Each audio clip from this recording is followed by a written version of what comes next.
Excusez, nous avons été interrompus. Moi, je pense que c'est mieux de faire avec l'ordinateur. Là, il n'y aura pas d'interruption. Okay. Prochainement. Prochainement, quoi. Prochainement, Bah, comme nous allons conclure bientôt. Okay. Lorsque la deuxième vague est venue, avec arrogance, Élie a encore invoqué le feu est tombé sur eux, le feu les a consumés. N'est-ce pas? Maintenant, le troisième, quand il est venu, qu'est-ce qu'il a fait? Il est venu, il suppliait. C'est ça, les démons doivent supplier. Satan doit supplier. Les démons doivent supplier les enfants de Dieu. C'est pas à nous de faire des cauchemars. C'est bon de savoir, pasteur. C'est bon de savoir ces choses-là. C'est capital. Vous savez, les enfants de Dieu doivent lire la parole de Dieu. Les enfants de Dieu doivent s'attacher à la parole de Dieu. Ils doivent aller dans la parole de Dieu, fouiller qui ils sont. Exactement. Et comme j'ai dit, dans le domaine spirituel, après Dieu vient, ça maintenant nous allons parler de l'échelle. Après Dieu, c'est les hommes qui viennent. Après Dieu, c'est les hommes qui sont supérieurs. Les hommes sont après Dieu, dans la hiérarchie, dans le monde spirituel. Après Dieu vient Adam. Après Adam venaient les anges. Vous voyez? Maintenant, après les anges, venaient maintenant Satan et ses démons. Maintenant, puisque Adam a chuté, Satan a repris la place. Finalement, Jésus est venu. Jésus a désarmé Satan et le monde des ténèbres. Et il nous a redonné l'autorité que Adam avait perdu. Donc, maintenant, après Dieu, viennent qui? Les hommes. Après les hommes viennent les anges. Après les anges viennent maintenant Satan et ses petits démons. Et ces petits démons là, après maintenant viennent les hommes qui ne sont les enfants de les êtres humains qui ne sont pas en Christ. Voici l'hiérarchie. Voici l'hiérarchie. Donc c'est pourquoi nous sommes au-dessus des anges. Et en réalité, lorsque nous lisons Éphésiens chapitre 3, le verset 9 à 10, Dieu veut se servir de l'église pour discipliner les démons, pour discipliner toute la création qui n'est pas obéissant à l'Éternel. Je vois un homme de Dieu a fait la même chose. Il y a, je crois que c'était dans Bénin, la ville de Benin City au Nigeria. Il y a les sorciers qui ont dit qu'ils allaient faire leur réunion. Oui. Tu te rappelles de l'histoire, n'est-ce pas? Les sorciers ont dit qu'ils allaient faire leur réunion dans la ville de l'homme de Dieu. Et puis ils sont venus à la radio, ils ont publié, à la télé, ils ont publié. L'homme de Dieu est parti dire qu'aucun démon ne tiendra, aucun sorcier ne tiendra sa réunion dans ma ville.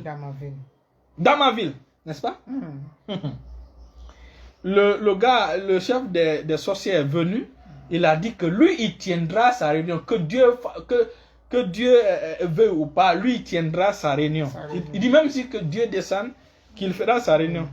L'homme de Dieu est venu, il dit, Dieu n'a pas besoin de descendre. Moi, je suis là, je suis l'un de ses représentants. Exactement. Voici des gens que Dieu veut. Regarde David face à Goliath. Hein? N'est-ce pas? Et donc, il est important que nous, en tant qu'enfants de Dieu, nous ayons l'audace là. Et c'est la même façon que Élie a défié les prophètes. C'est la même façon que Élie a défié les prophètes. On va voir lequel de Dieu répond par le feu. Il répond par le feu. Exactement. Et pour terminer l'histoire, qu'est-ce qui se passe? Finalement, on fait confrontation avant le jour J. On invite, les journalistes aiment les choses comme ça. Ils invitent le chef des sorciers et on invite l'homme de Dieu. Quand ils viennent devant à la télé, qu'est-ce que l'homme de Dieu parle, le sorcier parle. L'homme de Dieu dit que dans la Bible, la Bible nous a dit que le sorcier ne vit pas. C'est-à-dire que le sorcier ne vive pas. On doit tuer le sorcier. Oui. Dans l'Ancien Testament. Oui. Il faut tuer les sorciers. Même en Europe, on tuait les sorciers dans le temps. Oui, depuis, je crois que c'est au XVIIIe siècle qu'ils ont arrêté ça. Donc il a dit que la Bible déclare de tuer le sorcier doit mourir. N'est-ce pas? Maintenant, il dit au monsieur, tu es sorcier?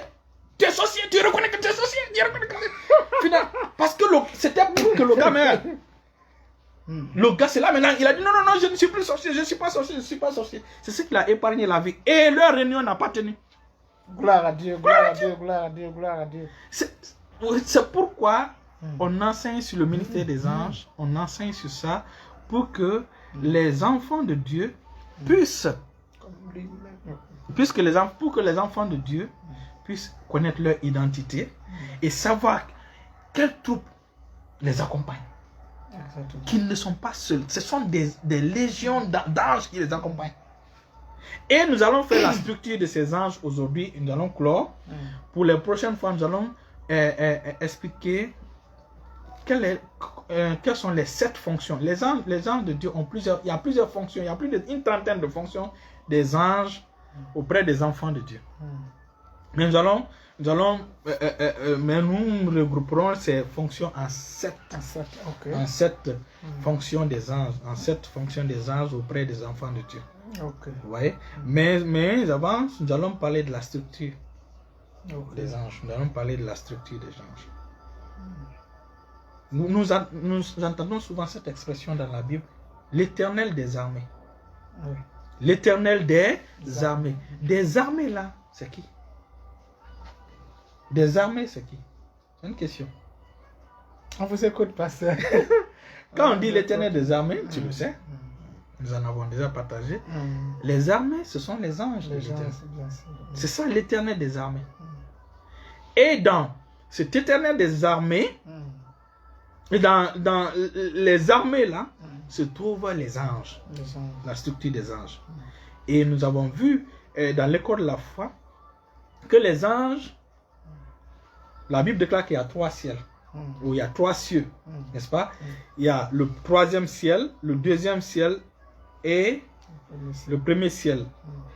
Et qui nous dit ça? C'est l'apôtre Paul qui nous dit ça, qu'il a été ravi jusqu'au 3e ciel, n'est-ce pas? Il y a des anges qui occupent que le 3e ciel. C'est vrai qu'ils viennent sur terre pour accomplir leur mission et pour monter. Donc il y a les anges pour le 3e ciel. Il y a les anges pour le 2e ciel. Et là, il y a les anges terrestres. Dieu étant l'Éternel des armées, il a sa base militaire au ciel. Il a sa base militaire au 2e ciel. Et il a sa base militaire sur terre. Et c'est que les enfants de Dieu ont une mauvaise représentation des anges. C'est pourquoi, quand ils croient ces anges, ils ne les reconnaissent pas.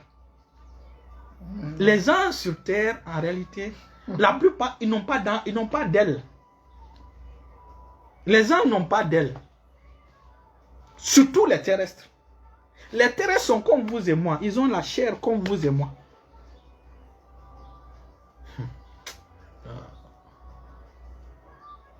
Gloire à Dieu. Amen.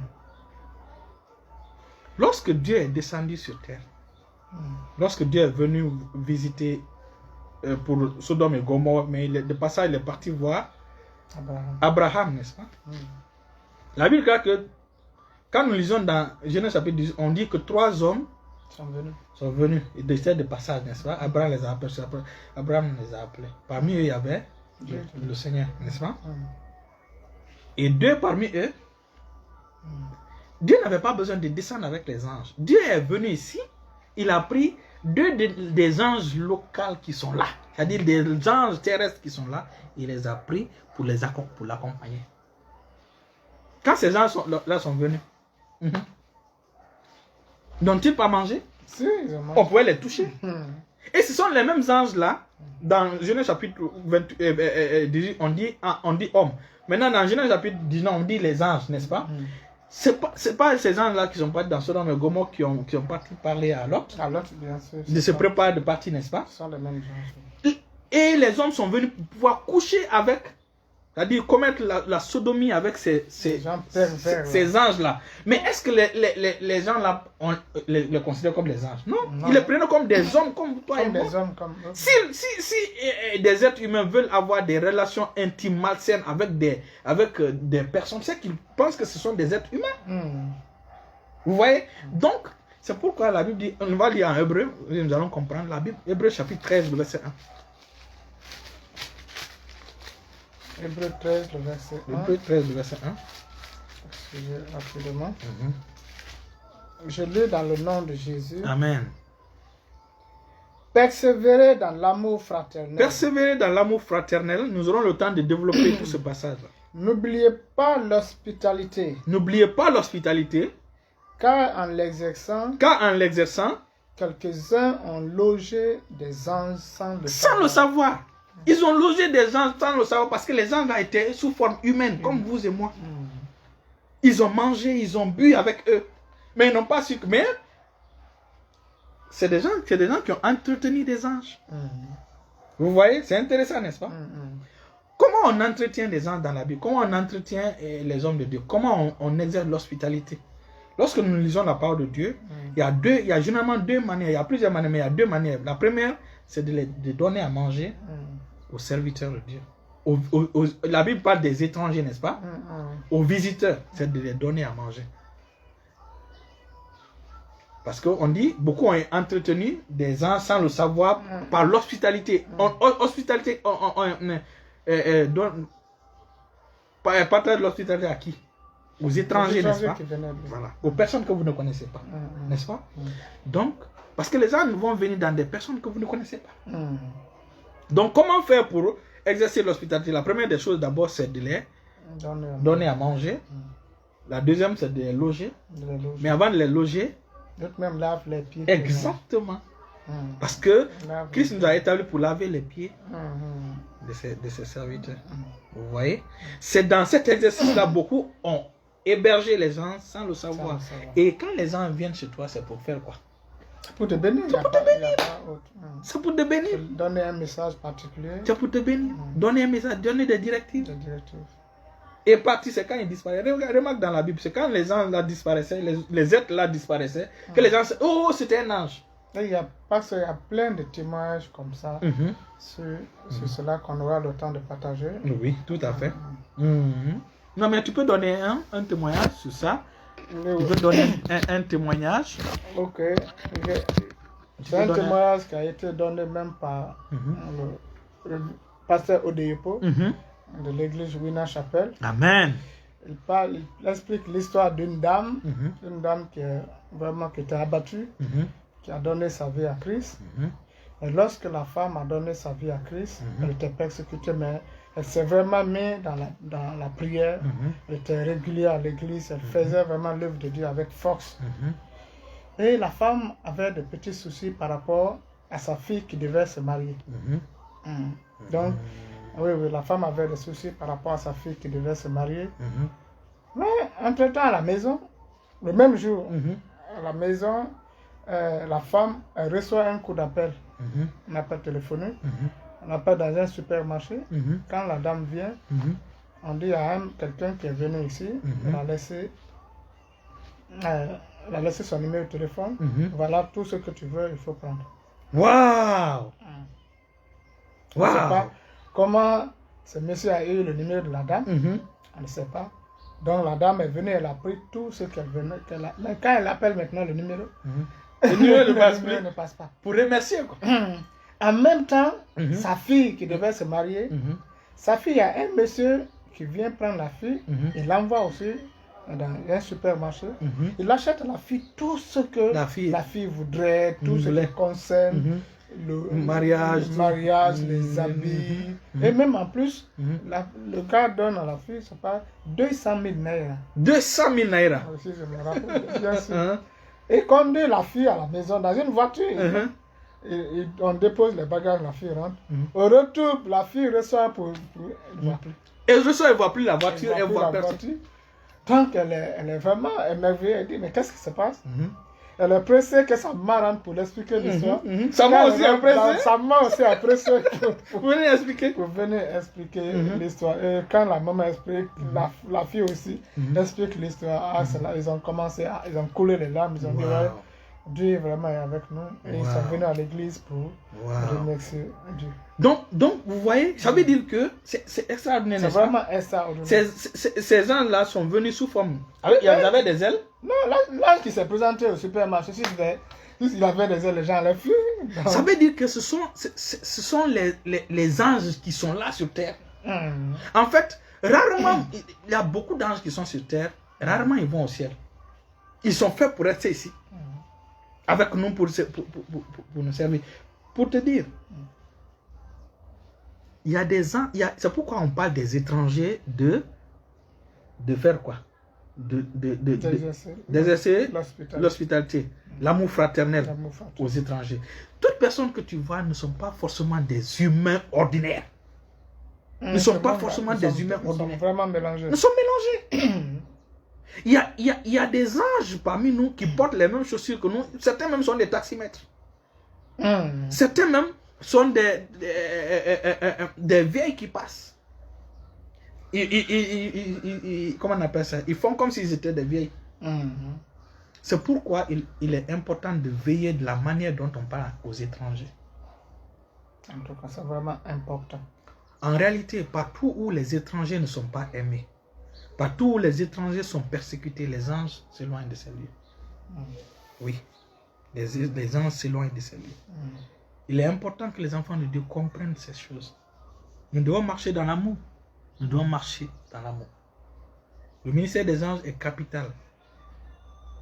Et lorsque vous remarquez, même la naissance de Samson, c'est un ange qui est venu sous forme humaine. La femme de ce Manoach, il n'a pas reconnu. Il a dit, il y a un serviteur de Dieu qui est venu me voir. Même Gédéon. Oui, Gédéon. Même Jésus. Même Jésus. Ce Jésus a dit, tu es là pour nous combattre, mais tu es avec nous. C'est une forme humaine. Vous voyez? Et donc, je pense que nous avons beaucoup parlé des anges. Et nous avons fait l'introduction. Et nous allons citer un peu rapidement les rangs, les niveaux ou les échelles. Et on va conclure. Dans le troisième ciel, on a parlé du troisième ciel, du deuxième ciel, du premier ciel. Et nous avons dit que l'Éternel a ses bases militaires dans tous ces trois niveaux. C'est pourquoi on dit l'Éternel des armées, n'est-ce pas? Et c'est le Saint-Esprit qui est le chef de l'armée céleste. En fait, le Saint-Esprit est le commandant en chef de l'armée céleste. Voilà, donc, au ciel, nous allons voir maintenant, au troisième ciel, par exemple, nous avons le premier niveau des anges. On commence par le troisième ciel pour venir, pour descendre. Au premier niveau, nous avons les séraphins. Les séraphins. Les séraphins. Et en Ésaïe chapitre 6, nous voyons que les séraphins sont des anges qui ont 6 ailes, 3 paires d'ailes. 6, ça veut dire 6 ailes. 2 pour voler avec, 2 pour couvrir leurs pieds, 2 pour voiler leurs yeux. Et ils disent, Saint, Saint, Saint est l'Éternel des armées, la terre est remplie de toute sa gloire. N'est-ce pas? Donc, eux, et quand nous étudions l'étymologie, le nom, la signification de leur nom est séraphin. Le mot séraphin signifie étincelant, brûlant. Vous voyez? Pourquoi ils sont comme ça? Ils sont les plus brillants des anges.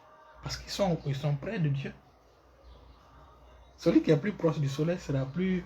Un exemple qui sera plus... N'est-ce pas? En fait, c'est ce privilège que aussi Lucifer avait avant sa chute. Le mot Lucifer signifie celui qui apporte la lumière. La lumière. C'était le ministère qu'il avait avant sa chute. Il était aussi plus proche de Dieu. C'est pourquoi il brillait. Mais nous allons voir toutes ces choses. C'est pourquoi vous voyez dans Genèse chapitre 1, le verset 2, il dit que au commencement, Dieu créa les cieux et la terre. La terre était informe et vide et l'obscurité était au-dessus de l'abîme et l'esprit planait au-dessus des eaux. Comment Dieu qui a créé les cieux et la terre, finalement il y a l'obscurité, il y a le chaos? Non. Quand Dieu a créé, Dieu n'a pas créé l'obscurité. C'est parce que quand Satan a chuté, Lucifer a chuté, il n'était plus en contact avec Dieu pour recevoir. C'est comme la lune. La lune reçoit la lumière du soleil et émet. Si il ne reçoit plus la lumière, il finit par devenir obscurité. Voilà pourquoi il s'appelle le maître des ténèbres. Le prince des ténèbres. Où il a le royaume des ténèbres. Donc, après les séraphins, vient maintenant les chérubins. Après les chérubins, viennent les trônes. Ça, c'est le troisième ciel. Au niveau du deuxième ciel, on a les dominations. Parce que revenez là-dessus, peut-être, il y a certains qui voudront prendre un peu de notes. Ok. Pour Dans le troisième ciel, oui. Dans le troisième ciel, nous avons les séraphins. Les séraphins. Après les séraphins, viennent les chérubins. Les chérubins. Nous allons donner le rôle de chacun, de chaque groupe. On va aujourd'hui les citer. Après les chérubins, viennent les trônes. Les trônes. Viennent les trônes. Nous aurons le troisième ciel. Le troisième ciel.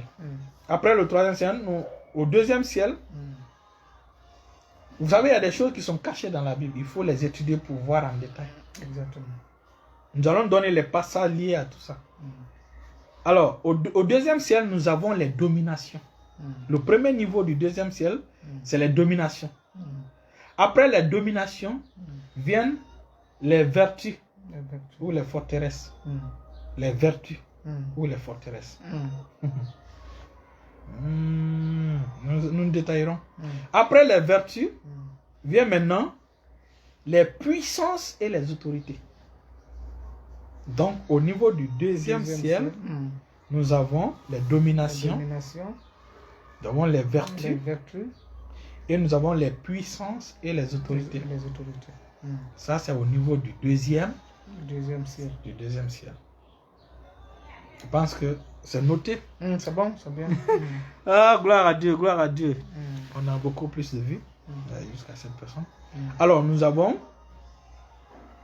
au deuxième ciel, nous avons les dominations, nous avons les vertus ou les forteresses, nous avons les puissances et les autorités. Maintenant, au niveau du premier ciel, au premier ciel, maintenant, nous avons les principautés. Nous avons les principautés. En anglais, ils disent principalities. Nous avons les principautés. Il y a des anges qui sont appelés les principautés. Vous comprenez? Ensuite, nous avons les archanges. Et enfin, maintenant, nous avons les anges. Eux, ils sont au bas niveau. Ils sont au bas niveau. Donc, on reprend maintenant du bas vers le haut. Au niveau du premier ciel, dans le garnison du premier ciel, c'est-à-dire dans... vous savez, quand un pays est puissant, il met ses bases militaires passer par là. L'Éternel est le Tout-Puissant, n'est-ce pas? Bien sûr. Donc, sa base militaire sur terre, sa base militaire dans le premier ciel, n'oublions pas, dans le premier ciel se trouve la terre. Voilà, la terre fait partie du premier ciel. Donc, ici, nous avons le bas niveau, ce sont les anges. Ce sont les anges. Et comme nous avons vu, les anges terrestres, la plupart n'ont pas d'ailes. Et rarement vous verrez les anges terrestres. C'est quand certains parmi eux, comme les archanges, comme Gabriel par exemple, pour se révéler à quelqu'un dans toute leur gloire, c'est là maintenant ils déploient les ailes. Vous voyez? Donc au premier niveau, nous avons les anges. Après les anges viennent les archanges. C'est pas parce que les archanges sont au premier ciel qui sont les moins puissants, non. L'archange Michel est le chef de tous les anges. Que ce soit séraphins, chérubins, trône, domination, vertu, autorité, puissance, principauté, archange. L'archange Michel est le chef. Après le Saint-Esprit vient. Après le Saint-Esprit vient. Le chef de l'état-major Michel. Adjoint c'est l'archange Michel. Ou le chef d'état-major. L'autre là c'est le commandant en chef. L'autre c'est le commandant en chef. Donc l'archange Michel est le chef d'état-major. Le chef d'état-major. Dieu merci. Donc après les anges viennent les archanges. Après les archanges viennent maintenant les principautés. Les principautés sont des anges. Dieu les met pour gouverner sur des territoires. Et ils gouvernent sur les territoires. C'est pourquoi j'ai dit nous allons revenir sur le rôle de tous ces anges. Ok. Nous allons revenir sur le rôle de tous ces anges. Donc, et ce sont eux qui sont sur les territoires. Ils gouvernent sur les territoires. Après le premier ciel, on vient au niveau du deuxième ciel. Au niveau du deuxième ciel, le plus bas niveau, ce sont les puissances et les autorités. Il y a une différence entre puissance et autorité. Mais nous allons donner ces détails. Les puissances et les autorités aussi influencent la terre. Après les puissances et les autorités, viennent maintenant les vertus. Les vertus. Voilà. Après les vertus, ce sont aussi des types d'anges, des sortes d'anges. Après les vertus, vient maintenant les dominations. C'est le dernier niveau, par exemple, qui influence la terre. C'est-à-dire les dominations, eux, rarement ils interviennent sur terre. Ils sont là comme qui donnent des stratégies. En fait, c'est comme les généraux, quoi. Ils donnent les directives, les stratégies, etc. etc. Ce qui est intéressant, c'est que les gens pensent que les dominations, les puissances, les autorités, ce sont pour les démons. Non. C'est Dieu qui a créé les dominations. C'est Dieu qui a créé tous ces classes d'anges. Satan n'a fait que voler. Donc, après les puissances et autorités, viennent les vertus. Après les vertus, viennent les dominations. Ça, c'est le deuxième ciel. Maintenant, au troisième ciel, on a vu qu'il y avait les trônes, les chérubins et les séraphins. Donc, voici la structure de l'armée céleste. Donc, nous allons nous limiter là. Et la prochaine fois, maintenant, nous allons donner chaque ange et son rôle, chaque groupe et leur rôle. Chaque groupe et leur rôle. Donc, s'il y a des questions à poser, vous pouvez les poser. Prenez le temps de revoir la vidéo pour mieux comprendre afin de poser les questions. Et nous serons là pour répondre à ces questions. Alors, nous allons lire un dernier passage rapidement pour clore. Colossiens chapitre 1 à partir du verset 16. Pour que les gens comprennent que quand on parle de domination, de puissance et autorité, ce n'est pas seulement le monde des ténèbres. Voilà. Colossiens 1, verset 16. Verset 16. Tu peux même commencer par 15, rapidement. 15. Colossiens 1, chapitre 1, n'est-ce pas? Chapitre 1. Verset 15. Il est l'image du Dieu invisible. Christ est l'image du Dieu invisible. Le premier-né de toute la création. Le premier-né de toute la création. Car en lui ont été créées toutes les choses qui sont dans les cieux, sur la terre, les visibles et les invisibles. Donc en Christ ont été créées toutes les choses, toutes choses.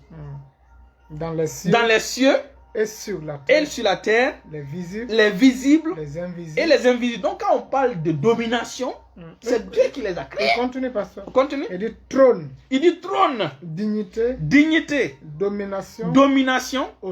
Autorité. Tout a été créé par lui et pour lui.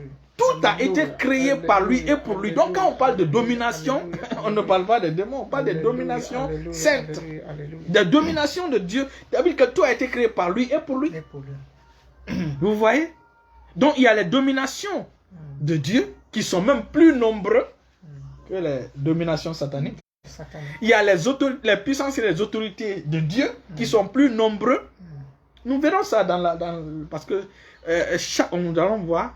Nous verrons ça la prochaine vidéo. Nous allons voir quelles sont les principautés, quelles sont ces dominations. Nous allons voir les versets, voir comment ils agissent. Donc, c'est Dieu.